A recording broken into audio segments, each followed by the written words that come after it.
The night was quiet, the house eerily still except for the distant hum of the refrigerator and the occasional creak of the wooden floors.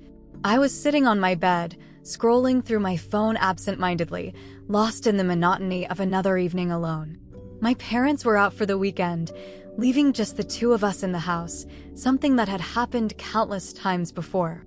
But tonight felt different. The moment he entered the room, I felt a shift in the air. "Couldn't sleep?" he asked, his voice smooth, quiet, like he was trying not to disturb the silence of the house. I looked up, meeting his gaze. He stood in the doorway, his frame leaning against the wooden frame, his arms crossed over his chest. The dim light from the hallway cast soft shadows on his face, highlighting the sharp angles of his jaw, the dark depth of his eyes. I swallowed hard, suddenly aware of the way my heart picked up its pace. "No, just bored, I guess." My voice sounded different to my own ears, softer, more uncertain. He stepped inside, closing the door behind him. My stomach tightened at the sound of the quiet click. We had been alone together before, of course, but something about that small movement made my skin prickle with anticipation. He walked toward the bed, taking his time, his gaze lingering on me longer than it should have.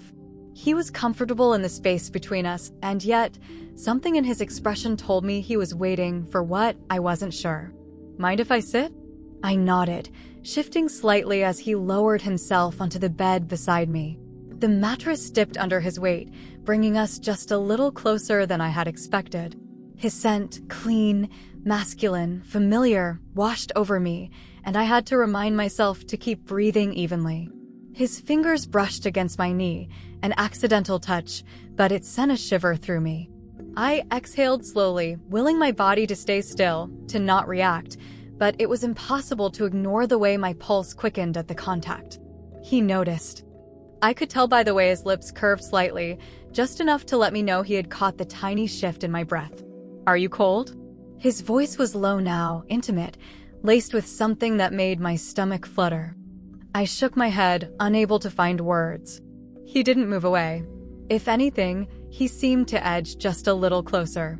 The heat of his body seeped through the space between us, making the air feel thick, heavy. I licked my lips, a nervous habit, and his eyes flicked downward, watching the movement. My breath hitched, and that was when I knew we were past the point of pretending this was nothing. He lifted a hand, slow, deliberate, his fingers brushing against my cheek. My skin burned where he touched, and I let my eyes flutter closed for a brief second, just long enough to savor it. When I opened them again, his gaze was locked onto mine, filled with something deep, something unreadable but unmistakable. His thumb traced my jawline, the touch so light, so teasing, I felt myself leaning into it before I could stop. His lips parted slightly, his breath warm against my skin. My heart pounded so hard I was sure he could hear it. "I shouldn't be here," he whispered, but he didn't move away. I exhaled shakily, my hands gripping the fabric of my sheets, my body betraying me in every possible way. "Then why are you?" His smile was barely there, just a ghost of amusement mixed with something darker. "Because you don't want me to leave." I couldn't argue. I didn't want him to leave. I didn't want the moment to end. And neither did he. His fingers slid lower, tracing the curve of my throat, down to my collarbone, each touch featherlight, but leaving fire in its wake. My breath hitched as his other hand settled against my thigh, his fingertips grazing my skin through the thin fabric of my shorts. He wasn't in a hurry. Every movement was slow, deliberate, meant to make me feel every second of the tension between us. His lips hovered just above mine, close enough that I could feel the warmth of his breath.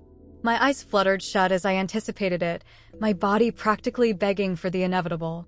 But he hesitated, his mouth brushing against my cheek instead, trailing a path down my jawline, his stubble scraping deliciously against my skin. I let out a small sound, part sigh, part whimper, and that seemed to be the breaking point. His hand tightened on my thigh, pulling me closer until there was no space left between us.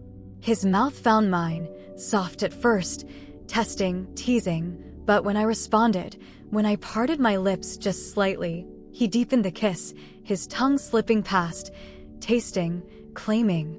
Heat flooded through me, making my skin tingle, my legs weak. His hands roamed, exploring the curves of my body, making me feel things I hadn't dared to acknowledge before.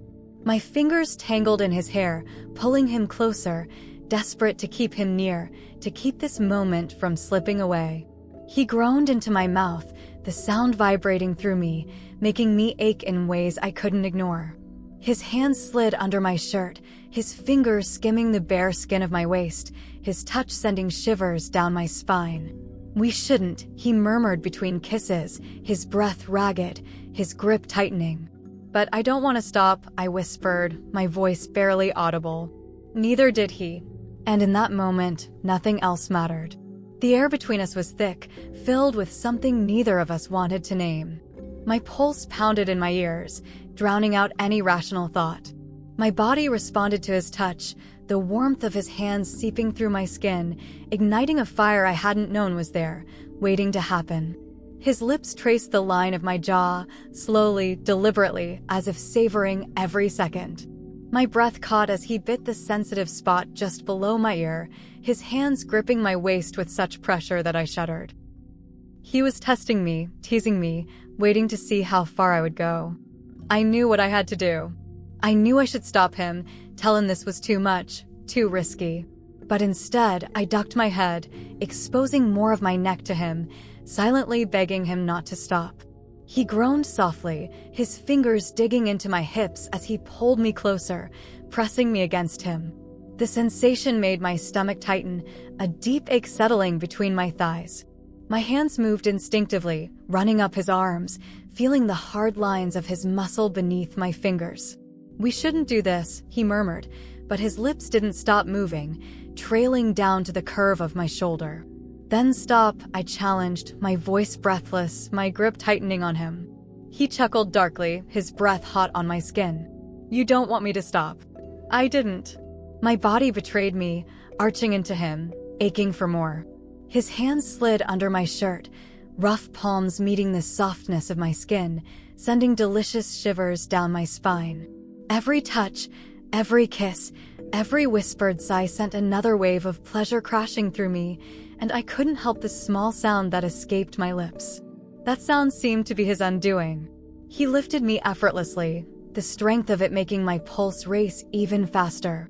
My legs wrapped around his waist, his hands gripping my hips as he carried me across the room, pressing me against the wall. His lips captured mine again, more desperately this time, more insistently, as if he had finally given up on fighting everything between us.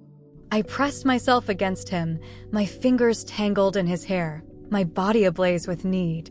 The barrier of our clothes was unbearable, the heat of our bodies pressed together made me dizzy with desire. His hips pinned me against the wall, his hands roaming, exploring, memorizing every inch of me.